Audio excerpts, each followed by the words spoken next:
భూమి 29,000 మంది రైతాంగం ఒక్క పైసా డబ్బులు తీసుకోకుండా ల్యాండ్ పూలింగ్ లో సంవత్సరం యాన్యుటీ తిరిగి అభివృద్ధి భూమి ఇస్తానంటే ముందుకొచ్చారు.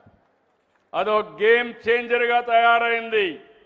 ఈ రోజు అక్కడ అమరావతి రాజధాని వచ్చింది.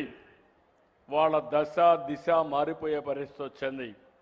నిన్న పక్కనే మళ్ళీ అడిగాను, ఫేజ్ 2లో దానికి 16,000 ఎకరాలు మళ్ళీ ల్యాండ్ పూలింగ్లో ఇస్తున్నారు. అది వాళ్లకు నా మీద ఉండే నమ్మకం.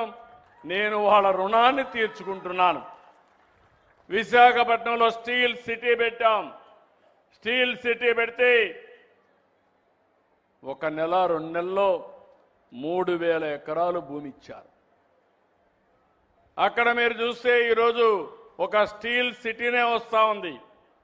నిన్ననే అంతర్జాతీయ కంపెనీ, అతిపెద్ద కంపెనీ టెక్నాలజీలో గూగుల్ తెలియని వాళ్ళు ఎవరు ఉండరు. మీరంతా కూడా గూగుల్ వార్తలు సర్చింగ్ అన్ని చేస్తూ ఉంటారు. కాబట్టి అలాంటి కంపెనీ దేశంలోనే అతిపెద్ద పెట్టుబడి అంటే 15 బిలియన్లు అంటే 1,40,000 కోట్ల రూపాయలు పెట్టుబడి పెట్టి మన రాష్ట్రాన్ని టెక్నాలజీలో అంతర్జాతీయ స్థాయిలో ప్రపంచంలో నెంబర్ 1గా చేయడానికి ముందుకొచ్చారు. అది చూసిన తర్వాత రిలయన్స్ జియో వచ్చారు. వాళ్ళు మేము $17 బిలియన్ పెడతాం, 1,70,000 కోట్ల రూపాయలు ఖర్చు పెడతామని వచ్చే పరిస్థితికి వచ్చారు. దీనివల్ల లాభం ఏంటని అడుగుతున్నా. మిమ్మల్ని అందరినీ అర్థం చేసుకోమని కోరుతున్నా. భవిష్యత్ అంతా కూడా టెక్నాలజీది, శారీరక కష్టం పడడం కాదు. ఒకప్పుడు మన పిల్లలకు నేను ఐటీ నేర్పించాను, అవకాశాలు ఏర్పాటు చేశాను. నా మాట విన్నవాళ్ళంతా ఈరోజు ప్రపంచంలోనే ఎక్కువ ఆదాయం సంపాదిస్తున్నారు. అమెరికాలో ఉండే అమెరికన్స్ కంటే, బ్రిటన్లో ఉండే ఇంగ్లీష్ వాళ్ళకంటే, యూరోప్లో ఉండే ఆ దేశస్తుల కంటే ఎక్కువ ఆదాయం సంపాదించే వ్యక్తులు తెలుగు జాతి. దీనికి నేను గర్వపడుతున్నాను.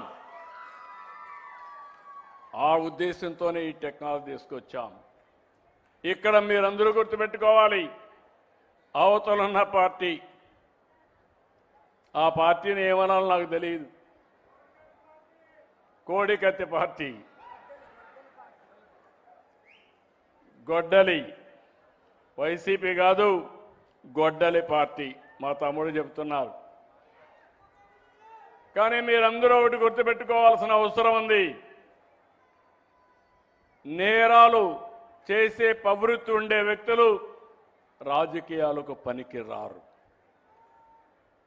అతనికి ఒక మానసిక సమస్య ఉంది. ఆ సమస్య అందరినీ మోసం చేయడం, అవకాశం ఇస్తే అందరినీ నాశనం చేయడం. 5 ఏళ్ళు ఏం జరిగిందో మీరు ఒక్కసారి ఆలోచించండి. తొలి రోజు కలెక్టర్స్ కాన్ఫరెన్స్ పెట్టి ప్రజా వేదిక కడితే అక్కడనే అధికార యంత్రాంగానికి చెప్పి ప్రొక్లైన్స్ పెట్టి ఆ వేదికను కూల్చేశాడు. అంటే ఆ వేదిక కట్టడానికి 2 ఏళ్ళు 1 సంవత్సరం పడుతుంది, కూల్చడానికి గంటే. అదే మరిగా పోలవరాన్ని కష్టపడి 72% పనులు పూర్తి చేశాం. పోలవరం పూర్తయి ఉంటే ఈ రాష్ట్రానికి ఒక వరంగా తయారయ్యేది. రైతాంగం బంగారు పండించేవాళ్ళు, ఆదాయం పెరిగేది, నీటి ఎద్దడిపోయేది.